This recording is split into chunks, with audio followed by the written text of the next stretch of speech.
బంగాళదుంప చిప్స్ చేస్తున్నాను.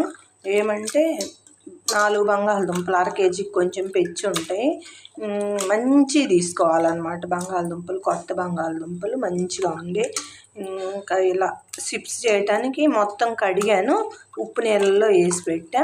శుభ్రం కడుక్కొని వాటర్ పెట్టాను. ఈ వాటర్లో ఏంటంటే బాగా 2 పొంగులు పొంగనిచ్చి తీసి మనం వడియాల్లాగా ఎండబెట్టుకొని ఎప్పుడైనా ఇన్స్టెంట్గా మనకు అప్పటికప్పుడు కావాలన్నప్పుడు వడియాల టైప్లో మనం వేయించుకోవచ్చు అన్నమాట. బంగాళదుంప చిప్స్ చాలా అంటే చాలా బాగుంటాయి. కొంచెం ఒక 2 పొంగులు పొంగనిచ్చి స్టవ్ ఆఫ్ చేసేసుకోవాలి. ఎందుకంటే ఎక్కువ మగ్గితే మెత్తగా అయిపోతాయి అన్నమాట. దీన్ని మళ్ళీ మంచిగా చల్లటి వాటర్ తోటి కడుక్కొని ఎండబెట్టుకోవాలన్నమాట. ఇలా వేడి నీళ్ళు వేసుకొని ఒక 2 పొంగులు నాకు కూడా చూడండి తెల్లగా ఉన్నాయి. మనం పల్స్గా వేసుకోవాలన్నమాట. నేనైతే వడియాలు కవర్లోనే వేస్తున్నా. ఓ పక్కన కొంచెమే కాబట్టి మంచిగా ఎండబెట్టుకొని ఎప్పుడు కావాలంటే అప్పుడు స్టోర్ చేసుకొని మనం ఎప్పుడు కావాలంటే అప్పుడు చేసుకోవచ్చు అన్నమాట.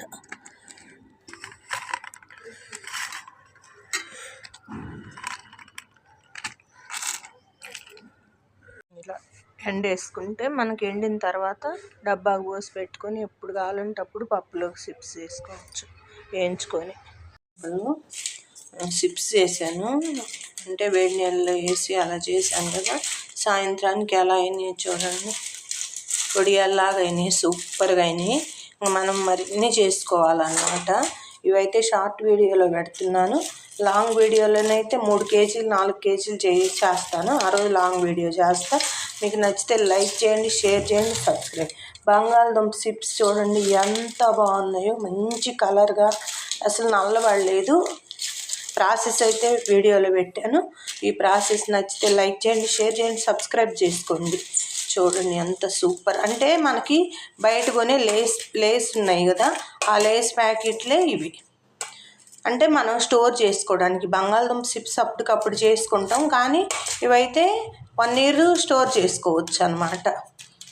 నేనైతే ఎక్కువ చేయాలనుకుంటున్నా, మా పాపకు కూడా పంపించాలి అమెరికాకి. అందుకని ఎక్కువ చేస్తే ఒక 3-4 కేజీలు బంగాళదుంపలు చేసామంటే మనకు ఒక డబ్బాకు అవుతాయి. ఎప్పుడైనా లేస్లు పప్పుచారులోకి అలా వేసుకొని ఉప్పు కారం చల్లుకుంటే సూపర్ అంటే సూపర్గా ఉంటాయి. అందులో మా పిల్లలకు చాలా ఇష్టం అన్నమాట. నేను బంగాళదుంప చిప్స్ ఎప్పుడూ చేస్తుంటాను.